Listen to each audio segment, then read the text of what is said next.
बोला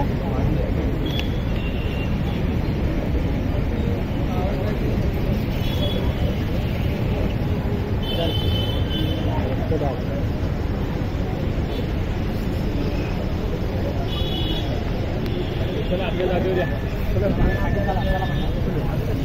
चला आपल्या जागेवर रक्तदाब तपास रक्तदाब रक्तदाब ओके ओके आली गणेशची मागे आहे ना सर गणेश सर थोडंसं पीछे आहे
भेटले काय सांगितलं काय चर्चा दोघांमध्ये झाली त्यांनी विनंती केली उपोषण मागे घ्या आम्ही संबंधित प्रस्ताव तयार करून आम्ही जे काही मुद्दे मांडले त्याचे प्रस्ताव तयार करून आम्ही शासनाकडे पाठवू आणि शासन त्याच्यावर निर्णय घेईल असं त्यांचं मत होतं।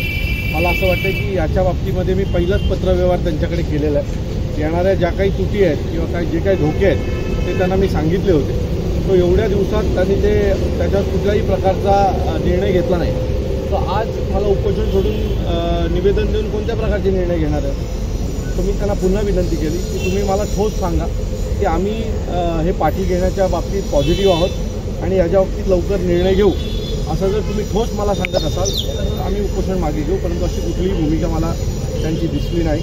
नेहमीप्रमाणेच एखादा उपोषणाला बसलेला माणूस त्याला उपोषणावरून उठण्यासाठी जी काही दादांचा खोटं बोलता येतं त्याप्रकारे ते अधिकारी बोलत होते।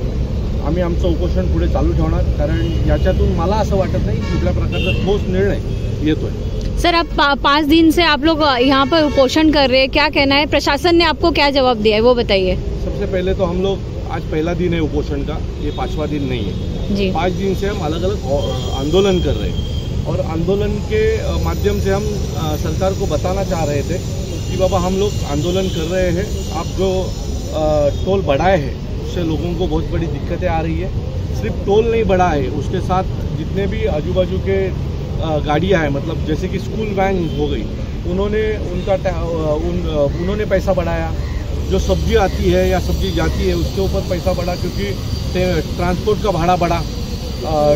तो ये सब चीज़ें हो रही थी और इसलिए हम आंदोलन कर रहे थे, उसमें कोई नतीजा नहीं आया। इसलिए हम लोग आज उपोषण स्टार्ट किया है। ये हमारा आज पहला दिन है और ये उपोषण हम ऐसे ही चालू रखेंगे। सर आज सुबह से आप पोलिसांनी जे आहे ते थोडं दबावतंत्र आणण्याचा प्रयत्न केला, मात्र आता सध्या पोलिसांनी जी आहे ती निर्वाची भूमिका घेतली। मला असं वाटतं की आमच्यावर दबाव टाकण्यापेक्षा सरकारवर दबाव टाकलेला योग्य असेल। आम्ही शांततेच्या मार्गाने करतो। त्यांनी जे नियम सांगितले की 5-25च्या वरती माणसं नसावीत वगैरे, आम्ही त्या नियमाने आमचं आंदोलन पुढे नेतो। आमच्यामुळे त्यांनी सांगितलेलं आहे, त्यांनी जे पत्र दिलं आहे त्यानुसार वाहतुकीला अडथळा होईल असं कुठलीही गोष्ट होत नाही आहे किंवा शांतता भंग होईल असं कुठलीही गोष्ट आमच्याकडनं केली जात नाही. आमच्याकडनं कुठल्याही प्रकारची भाषणं सुरू नाही आहेत. त्यामुळे मला असं वाटतं की पोलिसांनी नरमाईची भूमिका घेणंच योग्य आहे. सर, मनसे ने आज सुबह से शांति से उपोषण किया है, मनसे का अगला कदम क्या होगा आज के उपोषण के बाद? और अगला कदम यही रहेगा, कल भी उपोषण करेंगे, परसों भी करेंगे, जब तक निर्णय नहीं आता है तब तक उपोषण चालू रहेगा. Thank you.